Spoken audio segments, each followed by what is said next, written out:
All right. Good afternoon, everyone. Thank you so much for joining us for today's session of Stronger Together, focused on businesses helping businesses in downtown Marietta. My name is Christy Thomas, and I'm the Executive Director of Marietta Main Street. And before we get started, I'm just going to share a few notes. First, this session is being recorded and will be made available after the session for review via our YouTube channel and on social media and our website. You can choose to keep your video on or off during the session, but we do ask that you mute yourself. You are welcome to unmute yourself if you have questions, or you can raise your hand. And I also will be monitoring the chat box. So if you have questions, you're more than welcome to type those into the chat box. Additionally, this program is put on by our Economic Vitality Committee of Marietta Main Street.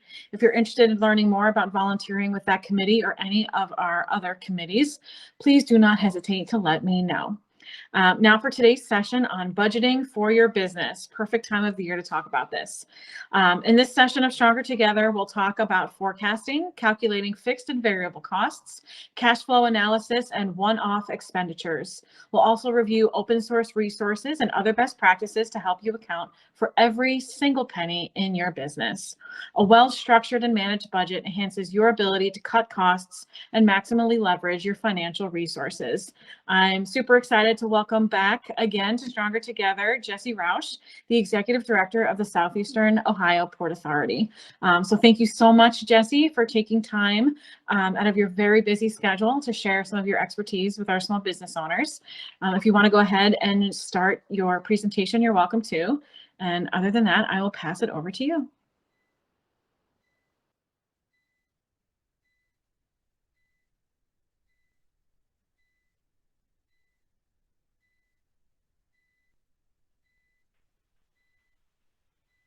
See that now?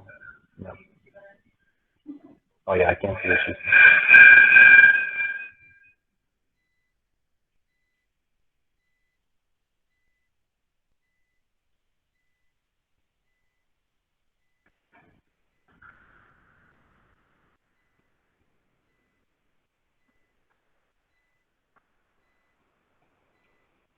All right, there it comes. Perfect. You might have to turn your speaker volume down too. Good? Got it. If you can't tell, Christy and I are in the same room. Inkswell was very busy today, so it was hard for me to carve out a space to have this conversation there. So I appreciate everybody being here today to talk about budgeting, and I want to just be pretty informal, so if you feel like you have questions as we're cruising along, feel free to jump in and ask those questions. I'll do my best to answer those. But similar to what I talked about in my merchandising presentation earlier in the year, just kind of want to set the tone for, what is my lens and perspective experience with managing budgets, because it's been a little different everywhere that I've been. My first real experience managing other people's money for a budget was when I was a student at Ohio University. I was president of a student organization for 3 years, and our money actually flowed through the bursar's office, so we were held pretty accountable for our accounting, and we put on a lot of events, so there's a lot of forethought into the expectations of how many people are going to be there, what your revenue look like, what expenses are a little more certain when you're putting on events, but it gave me a good experience, particularly when it came to anticipating what revenues would be when building a budget. After OU, I worked at Sherwin-Williams, and budgeting was a key component of that position because your bonuses were actually based upon how you performed in comparison to your annual budget. The store that I worked at was a store that had been there for quite a while, so they had a lot of historical data which allowed us to forecast our sales and revenues for future years pretty accurately. But one of the things that I learned while budgeting with Sherwin-Williams was how much opportunity there was to actually trim costs in a lot of budgets that sort of are historic. They kind of just roll over from one year to the next, and people get complacent. They don't really take the time to go through the budget with a fine-tooth comb and look for opportunities to trim costs. We were actually able to trim about $10,000 in costs in the first year that I worked for Sherwin-Williams just by sitting down and having regular appointments to go through our budget, which is something we can talk about a little later. When I worked for Ascent Resources, that was my first opportunity to work on some really large budgets. We had a $12 million budget that was really based in a lot of hard cost estimates. So we were going out to suppliers, soliciting bids, building out hard cost estimates, and then that was the first time we're really managing a budget over the course of the project, which is really kind of what I'm best at in terms of budgeting. And then through a little bit of transition in my career, now certainly with the Port Authority, I've gotten a look at sort of what does that nonprofit private sector look like in terms of budget management. I'm actually, because we are a public agency, going to share some of our numbers so you can kind of see how we build our budgets, and hopefully that'll spur on some questions or give you some insight or even some encouragement to do things that you might not be doing now. A couple other points that I want to make about the way I perceive budgeting is your accountants and your finance people will tell you that this is very much a science. I would argue that it's also very much an art in terms of forecasting revenues and understanding what's likely to happen over the course of the next year, particularly if you're in retail and restaurant where things can fluctuate with trends in the seasons. There is a artistic approach to budgeting in terms of understanding your business and understanding sort of the ebbs and flows of your particular sector. The other important thing is you'll hear people talk obviously a lot about data-driven decisions and technology. No place is that more important than budgeting. If you're not tracking your data, if you're not taking advantage of some of the technology that's available to you, I want to encourage you to think differently about that today.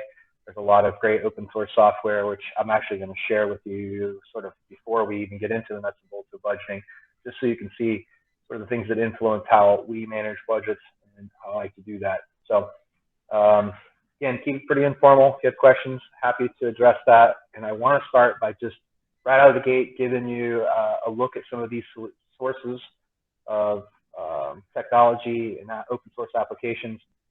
Christy will be able to share this with everybody that's here today. So these links you'll have these available to you.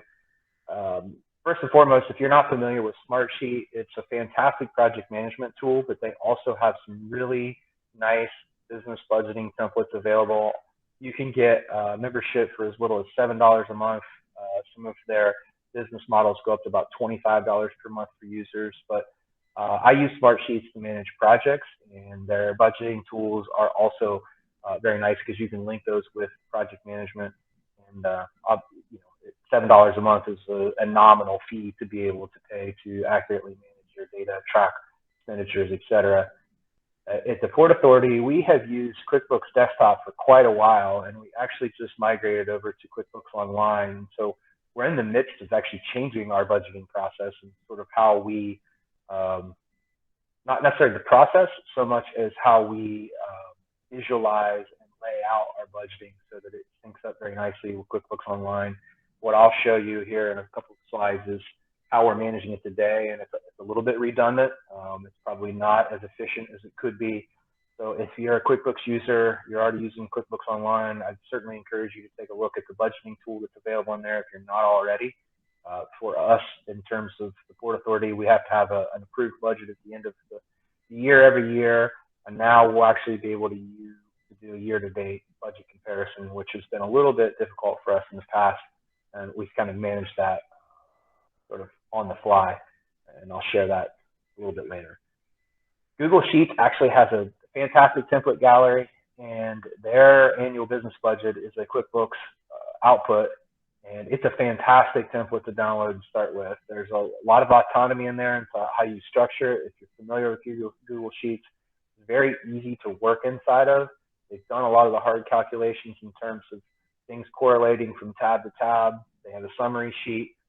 It's certainly, if you're at Google Sheets, it's great because you can then, it's accessible to anybody that's on your G Suite platform, so you can share it with other managers in your company, you can share it with your personnel if you want to, but it's live and multiple people can work in it at the same time, which is also very excellent.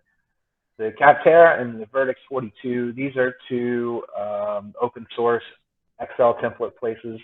The one at Capterra is also very straightforward. It looks a lot like the QuickBooks.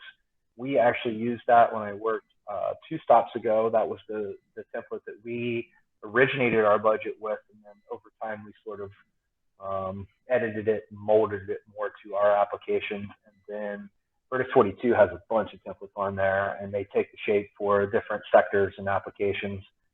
But if you don't have a good budget, you're not happy with what you have, I'm somebody that likes to take a best practice or a standard template that somebody else is using and know that it might be 80% applicable to my business, and I can mold that to fit exactly what I need. Both of those sources right there are great. The know what you know what you don't know, and know what your time is worth. These are phrases that I heard a lot from my dad growing up. And the reason I wanted to share this is I know I'm not a finance or a tax person. And I also know that I don't know those things. I know how to start with a budget. I know how to be mindful of the budget, to manage resources, to be respectful of the budget. But budgeting is not taxes. It is not finance, not investment. Obviously, there's a component of your budget in terms of what you might do with some of your profits, what you might do in terms of monthly allocations to investments, et cetera, that plays into it. But would certainly encourage you, if recognize what you do well financially and what you don't do. Don't beat your head against the wall either. If you need to go hire somebody that can bridge that gap for you skill-wise, plenty of people in this community that can do that for you. And you can't miss the big red letters there, but don't forget the Small Business Development Center. Anybody that knew John Voorhees when he was there, John was one of the best business planners in the country. His replacement, Robin, is an MBA in finance, which is pretty fantastic if we're going to talk about budgeting. I really believe the Small Business Development Center is underutilized. They actually have some on-demand trainings that are available, including some higher level finance trainings that you can just log on to the Ohio Small Business Development Centers. You can click on the trainings tab and you can go in there, and there's a multitude from marketing to finance, like I said, and you can do those at your leisure since they're on demand. But I have actually not had a chance to meet Robin in her new position. I'm hoping to do that soon, but I do think she would be a fantastic resource, and I would encourage anyone that's on here who's never connected with the Small Business Development Center, make that connection, and I think it will pay forward for you. So there's just a quick snapshot of our operating budget on the right, but I'll dig into that a little deeper. This is just sort of the high-level one-on-one things that I think are important for people to be mindful of. Talk to a little bit about what those are in terms of how we view those at the Port Authority and sort of how we treat those. And it should be generally applicable to the folks that are on the call today or watching the video. Right off the gate, know what your costs are, fixed versus variable. What are our, from a fixed standpoint, what are our rent? What are our utilities, salaries? What are the things that we can count on? They're basically the same year in and year out. You're going to have then your variable costs, which for the folks that are selling products, selling food, those can vary with sales. Your cost of goods sold, it's going to be your hourly labor that's associated with the increase or decrease in sales. For us from a port perspective, we're generally in a pretty fixed position across the board. Professional fees is something for us that can vary by the year depending on what type of projects we get into. We do try to model that off of historical usage, but I can tell you this year we totally missed our mark. It was very, very much a variable cost for us because we got into several situations where we had to engage legal and accounting services, which were kind of hard for us to account for in our costs. So it's fair for you to be maybe a little liberal in estimating your costs and how you're going to, effectively, you're going to overestimate anything, do it on your costs, and underestimate your revenues.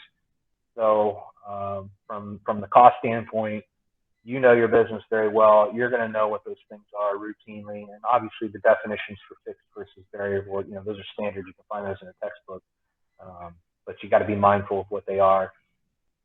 Accurately forecasting revenue. This is where you definitely want to be conservative. From the port's perspective, we know coming into the year that the Washington County Commissioners are going to give us a set appropriation. We also know that roughly the other 50% of our operating income comes from direct contributions or donations to our organization.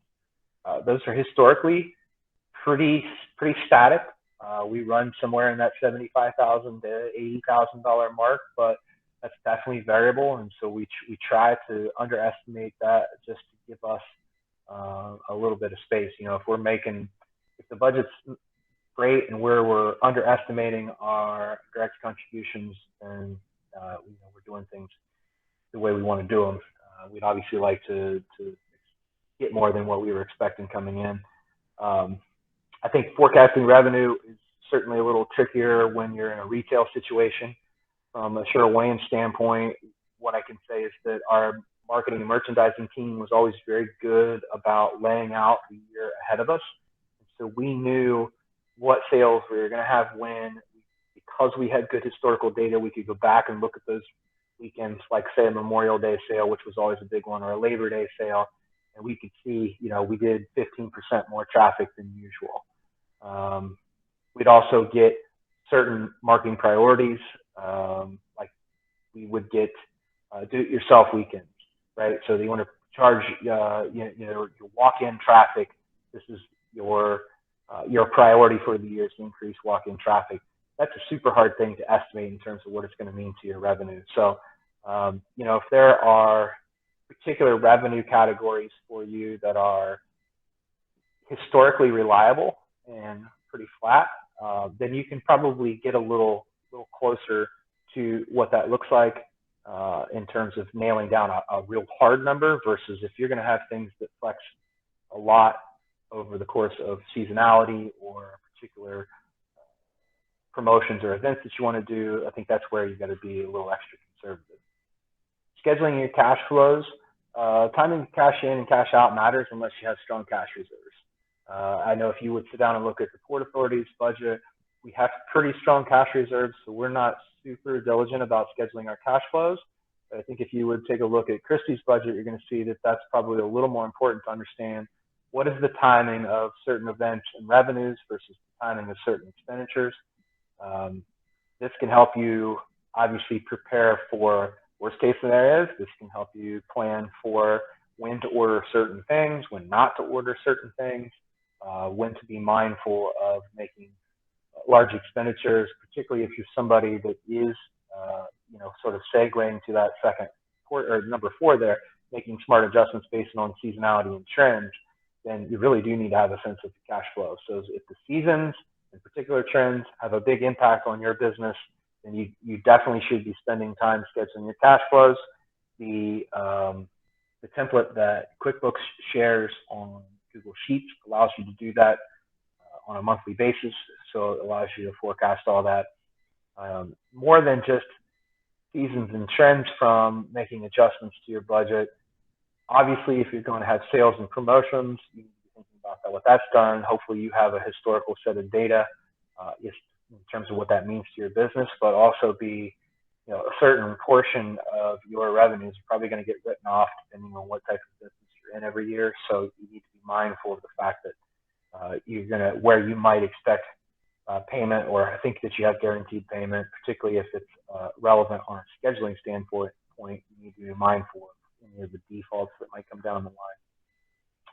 I think above all else, be cost conscious. This seems like to be the obvious one, but back to the Sherwin-Williams example, that was a legacy store that had been through many managers and assistant managers prior to my arrival, and yet I was able to trim $10,000 out of the budget pretty quickly because I saw an opportunity to, in quotes, trim the fat. So if you are going to be cost conscious, look internally, but also think externally. How and with whom you spend your money matters. So, work on your suppliers, have good relationships with your suppliers. If you're having open, honest conversations with your suppliers, there's going to be opportunities for you to either, maybe purchase in bulk or purchase at a different time, or get ahead of the curve in terms of cost increases. So if you're not having open conversations consistently with your suppliers, certainly think that that's important for you to do. And then, just how you spend your money. I spent 10 years in the oil field, and we spent whatever we wanted to spend whenever we wanted to spend it on whatever we wanted to spend it. So there was no cost-conscious effort there. And honestly, that's what really hurt. One of the factors that hurt the oil and gas business was that there wasn't a lot of cost-conscious management of money versus when I'm at the Port Authority. These are taxpayer dollars, and these are private sector dollars who, those people chose to give us that money to operate. So we're incredibly mindful about how we spend our money. And I think you need to do that if you're a business owner, because that's your hard work that you're talking about there. So, be respectful to yourself, if nothing else. And lastly, monitor. You got to sit down and review these regularly. I'm going to share with you sort of what that process looks for us. I think it's important to be transparent, not just from somebody that works in a public sector position, but I've been in private sector positions where the budget was a mystery. And as somebody lower on the food chain in the org chart, you feel like you're kept in the dark. You don't really know what's going on. You don't understand why you can't do this or you can't have that. I would encourage you, if you're not sharing your numbers regularly with your employees, you should do that maybe with the ones who are so inclined to have an interest in that. I don't think there should be anything to hide. I won't call out a previous employer of mine, but I did have a previous employer who we had to formulate a budget, we had to manage a budget, but then we had no idea what happened when we returned revenue. It was just one part of the equation. We were obviously contributing to the management of the expense side of the category, but when we were driving revenues where we thought we should be making investments back in the business, that wasn't happening. We were kept from that information. So from an employee standpoint, I didn't really care for that. And as an employer, obviously I'm very transparent with how we manage our books. I think that's a good thing to do. And you might be surprised who amongst your staff has a financial acumen that might be helpful to help you find something in terms of trimming costs or doing something a little different. And then lastly, have a plan B. Budgets are great. I can tell you that what you look at on our 2021 operating budget was our best attempt to do that as of 12/31/20 last year. But basically by the middle of May, we had completely destroyed the budget because of the transactions that we had, some unforeseen large expenditures that, we did our best to calculate those, but we really didn't know whether they would or wouldn't happen. So you got to be flexible. You got to be thinking ahead. Our situation might be a little different, but at the same time, you might have an unexpected capital expenditure that your building requires, or some other aspect of your business. Maybe you have a tremendous opportunity to acquire something that would be important to your business long term. So have a plan B, be flexible, and understand what you can and can't do based upon your expectations of your cash flows, et cetera. So these are some of the numbers from our approved operating budget. And I talked a little bit about our direct contributions. We have our projected column. This would actually been what would have went in front of our board in December last year for approval. We actually had a couple of different buckets of monies, both from revenue and expenditure. We have since sold the Ingenuity Center, which was one of the buildings that we owned, but we treated that as effectively a self-contained bucket of money, both from a revenue and expense category, and we really just looked at operating budget as everything else. And so something like a direct contributions, we're making our best guess as to what we think those can be based on our historical numbers, and then some of the priorities we're going to have coming into the year in terms of trying to raise that number. Something like the Good River distribution fees or the Marietta project fees, those are fixed revenue items that we can look to because those are fees based upon services. So we have actually that hard number, we can get those almost down to the penny. Same thing with the Ingenuity Center. We knew what the lease was. We could get that down to the penny. County commissions is the same thing. Interest income is nominal, but again, you're just taking a best guess at trying to estimate that. And then we had some pass-through revenue, which is a little different for us. But again, that's a number that we knew pretty tightly what that number was going to be down to the penny. Expense side is where it varies a little bit. Salaries and benefits being fixed, we pretty much knew what that was going to be. We underspent on that category in 2020 because we had a vacancy in employment. That's one of those things that it's a double-edged sword, right? You saved money, but you were operating with less capacity. So, salaries and benefits isn't where you want to start trimming from the budget. That's one of the last places you want to go to. General office expense for us is one of those ones that can kind of fluctuate a decent amount. We try to guess that the best we can. Professional fees is one I said where we underspent. Travel and memberships for us is pretty static. Marketing is one that I really want to talk about because I was a marketing major when I was in college. That's my expertise is in that particular line item right there. And I can tell you it's one of the hardest to estimate accurately because it can fluctuate in terms of what does it cost to get certain things done, what are certain priorities or promotions that come up throughout the year. But this is the part of the budget that almost always gets robbed to pay some other part of the budget. I do it at the Port Authority. We underspend on marketing a lot, and then we'll take that money and we reallocate it somewhere else. Inevitably, you're going to have a line item in your expenses that's going to be very similar to that. I look at it for us as very ambitiously. I would love to be able to spend that $4,000 on proactive marketing. A lot of times, just from a capacity standpoint, it doesn't get done, and we understand we're able to reallocate that. So it's a dual-edged sword. You really need to have the marketing, but it's a great line item to basically hide money in it to the end of the year, right? If you underspend on your marketing, that's not the worst thing to do in terms of your budget. Insurance for us is usually pretty close in terms of a static number. Our depreciation was one that was pretty static, same thing, and interest expense is going to fluctuate a little bit, but it's typically not something that varies a lot. For people in retail and restaurant, obviously that's where you're going to see cost of goods sold and some of those other things that are going to fluctuate and be a little more variable are going to be tucked up in some of that. Because we're not truly a nonprofit, just to answer any questions if there are some, we don't actually have to come out at a wash at the end of the year. We are allowed to have a profit, so you'll see that we manage trying to hopefully be up a little bit of money at the end of the year. So this is actually how I manage the budget for the Port Authority more than anything else. When I got there in March of last year, I basically wanted something that was a simple dashboard. I created this. It's pretty rudimentary, but it's practical and it works for me. We update it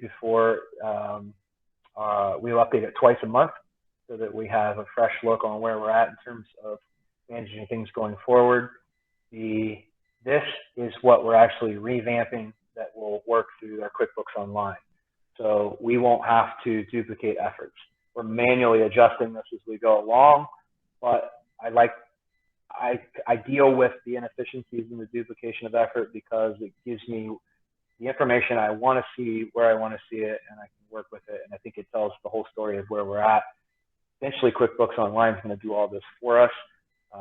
You're going to actually be able to develop some nice visuals in there. We'll have a dashboard, and we'll take advantage of the technology where we're kind of doing it old school here right now. But so it doesn't have to be anything fancy to manage a budget. You just need to have the numbers in front of you and be mindful of what are the things that you're making money on, spending money on, and where are those based on where you want to be in your budget. I think that's it. Piled through everything. So I will take questions. I really would like for this to be an open dialogue. So.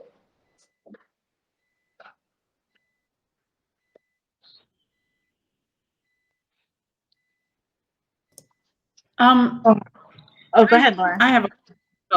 Okay.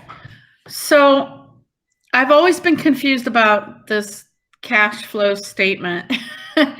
And I've been kind of winging it the whole 5 years. And I created my own spreadsheet. And so I track, I've got sales each month, cost of goods, my utilities, my expenses and such. And I'm kind of unique because, other businesses are like me, but it's not orthodox because I have consignor sales. So when I sell something, say that's on consignment for $100, there's no cost of good to come off of that. But at the end of the month, I have a whole column of all the consignment payments I pay out, and it's one of my expenses. Am I doing that correctly? I would say that's a perfect opportunity to engage the Small Business Development Center. I would say that there's probably, I mean, my inclination is to say yes, because you have a set expense going out at the end of the month to settle up on your consignment, and you can't really forecast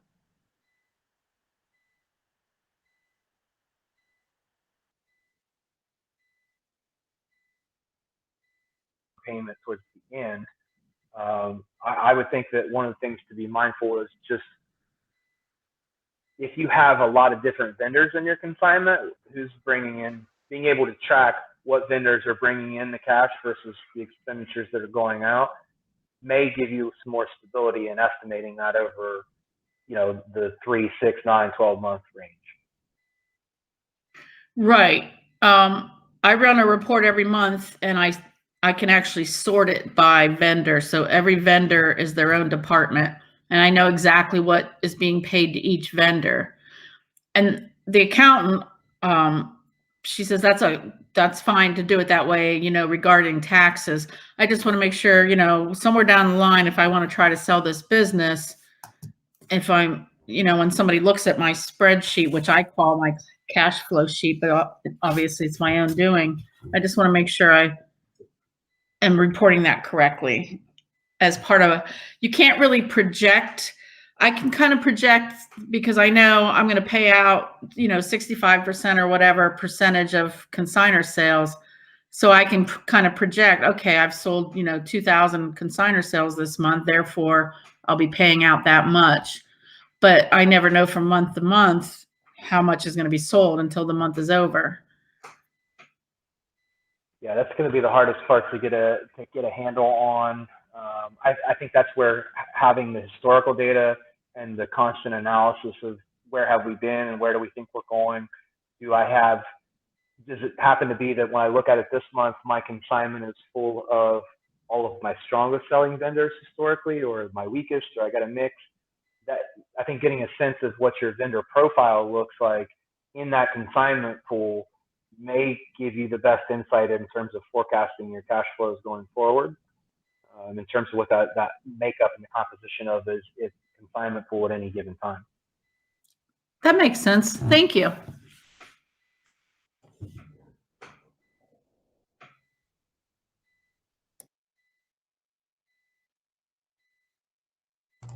I had a question.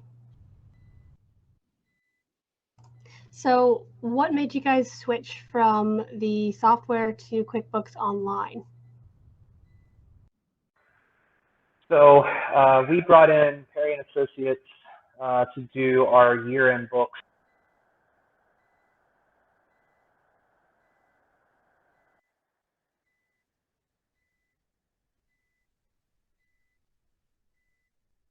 Most interested in was one, the budget management tool, because we weren't really doing that in desktop. The other was that you have the ability to manage your money on a project basis.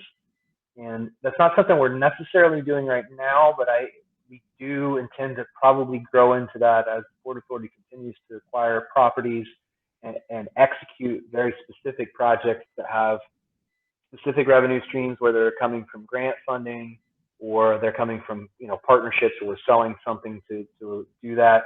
So it allows me to drill a little deeper into. A good example would be we bought the old power plant out in Beverly. I didn't have a way in desktop the way that we were structured originally to look at that as a project independent of the rest of our books. QuickBooks Online gives me an opportunity. We can class that or tag that as the Muskingum River Industrial Park, and so I can now generate reports based on either that class of expenditure, or the tags are basically your way to sort of what that expenditure is for. And so what we did was we just sat down with our chart of accounts and said, okay, each line item is called this as the parent classification, but underneath of that, let's say professional services, we have a legal fees tag and we have a accounting services tag. So the QuickBooks Online has a lot more ability to fine tune the management of your numbers so that you can pull out very specific instances where you worked on a specific project, or let's say you had a specific promotion and you're going to tag that as, that was Oktoberfest. Well, if you tag that as Oktoberfest, now you can generate a report in there based upon that tag, and you'll see everything that's associated with Oktoberfest from a revenue and an expense category. And it's a little cleaner to manage it that way than what it was when we were on the desktop version. Plus, it gives us the ability because it's cloud-based, we can access it from anywhere. We had desktop on an old failing laptop, and obviously anything that's cloud-based these days is the place that we want to move to. So that was another selling point for us. Thank you.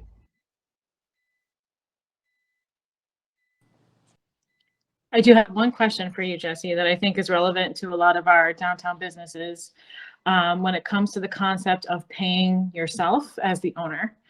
And so what conversation or advice or thought questions would you encourage business owners to ask themselves as they plan to pay themselves in their budgets?